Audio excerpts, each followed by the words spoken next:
No, no, not the iPad, not the iPod. I mean, not the iPod. Apple, what are you doing? Apple's discontinued the goddamn iPod. After all this time, I used to love the iPod. I used to want one so bad, and then I finally got one, and I loved it. And I kind of want. Is it just me, or do you want MP3 players to make a comeback? Specifically, the iPod. There was something nice about just having that tactile feedback when you were swiping through songs, and having a tiny little device with a headphone jack and a little touchpad circle that you could sort of, browse through your music collection. I think everything's went the way of streaming services, and I kind of hate it. I hate not being able to own my music. So, anyways, yeah, the iPod has officially been discontinued. If you're outraged or you're a little bit bummed by it, or sad, drop a like, hit the subscribe, click the bell icon. Let's get into the article itself in question. Courtesy of The Verge, Apple discontinues the iPod after 20 years. No, the iPod Touch is still available while supplies last. Oh, the iPod Touch, and I was never into that. I always when it first came out because it was like a cheaper alternative to the iPhone. But then, yeah, Apple has announced that it's discontinuing the iPod Touch, the last remaining model in its lineup of portable music players, in a news post on Tuesday. The company says that it will sell the current Touch whilst supplies last. While Apple may be done with making a dedicated music players, the company says that the spirit of the iPod lives on in all of its devices that play music, such as the iPhone, iPad, and HomePod Mini. The iPod Touch going away marks the end of an era, as Apple notes it introduced the first iPod over 20 years ago. The original Firewire-equipped model acted just as a portable music player, and Apple made models that were pretty much exclusively for listening to audio up until 2017, when it discontinued the iPod Nano and the Shuffle. While the iPod Touch has been embraced by some iPod enthusiasts as the new classic music player, it's also found a following for those who actually wanted an iPhone-like experience, but didn't actually need the phone. While the iPod Touch, it became very clear to us that there was a real threat from mobile phones. Well, the iPod Touch has had its fans. The writing's been on the wall for a while. The 7th gen iPod Touch, Apple discontinued on Tuesday, was introduced in 2019 via a press release, while the iPhone 11 would be re-released later that year. The 2019 Touch had the same A10 processor as the iPhone 7.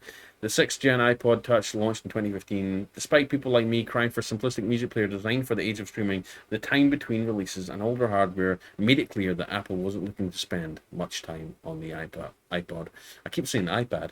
It's hard to blame the company for that. Most people aren't particularly interested in carrying a second device that does something their smartphone is perfectly capable of. I don't know, there's a little bit of a nostalgia. The nostalgia of being able to carry like a dedicated device that has one purpose and one purpose only: playing music. It's kind of neat. I've actually been more inclined lately to buy some nostalgic things like an iPod. I've been collecting Game Boys because obviously my childhood, right? There's just something nice about having a dedicated device for a set purpose. I mean, we could all play games on our phone, right? We could all play games on our phone. The phones play games, but it's nice having a dedicated gaming console like the Steam Deck, like a Game Boy. So I don't agree that just because our phone could do it, we shouldn't have a dedicated device that does it. I think there's still room in the market for an iPod to exist, and I think rather than just have it be the iPod of old, they could maybe upgrade it a little bit, implement the streaming services into it, streaming service support, and still have it be really tactile, have a built-in DAC, and just like have it provide really rich audio. I think there's still, a market for it. And there 100% is a market for it, because people are selling, over on Etsy, they're selling like refurbished iPods. Look at it, iPod Classic. Go to the browser here.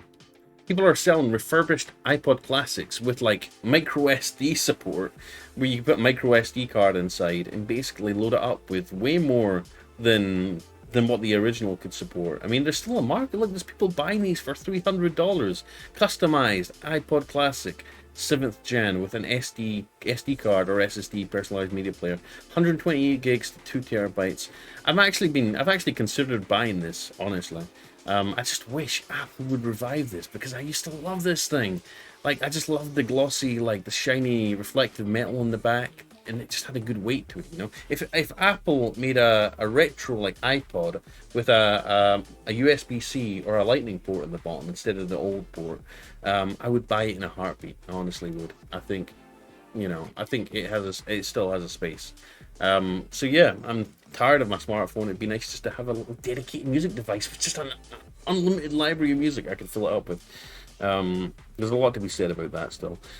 So yeah,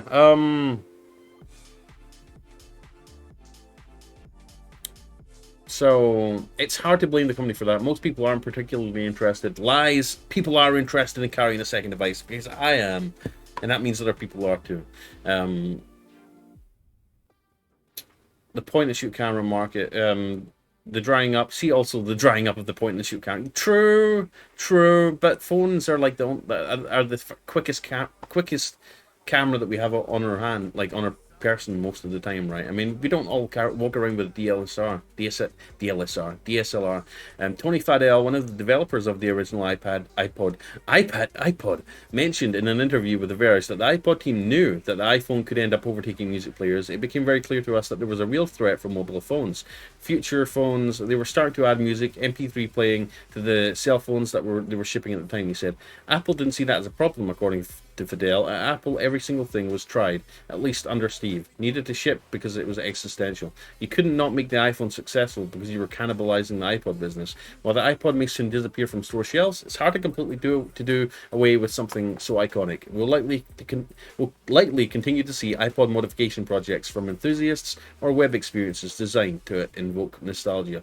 For the age of dedicated music players, Apple didn't invent the market for them, but it did rocket them to popularity. Now the torch has been passed to companies like Sony and Fio to keep the legacy alive for hardcore music enthusiasts. Let's see what other companies are making. Oh, snap, dude. This looks kind of cool. The Fio, or the Fio. High-res audio, IHX, THX, sorry. That is nice looking, isn't it? See, I don't want... If I'm going to get like a dedicated MP3 player, I'm not sure if I'd want it to be like a touchscreen device, because that is kind of like just carrying around a chunky phone. But then again, I don't know. I want something like the iPod Classic to come back. I love it. I've got so much nostalgia for it. What's Sony doing? What are they making? Oh god, okay, yeah. No thanks. Oh god, no. I want the iPod to come back, not that. So yeah, let me know in the comments. What do you think? Do you think the iPod should make a return? Do you think that Apple are stupid for cancelling it? Let me know in the comments down below. Thank you for watching. I'm Blaze2K. Having a wonderful day. Have a wonderful day, and I'll see you in the next video. Like, subscribe, click the bell icon, and consider becoming a member by clicking join. Bye.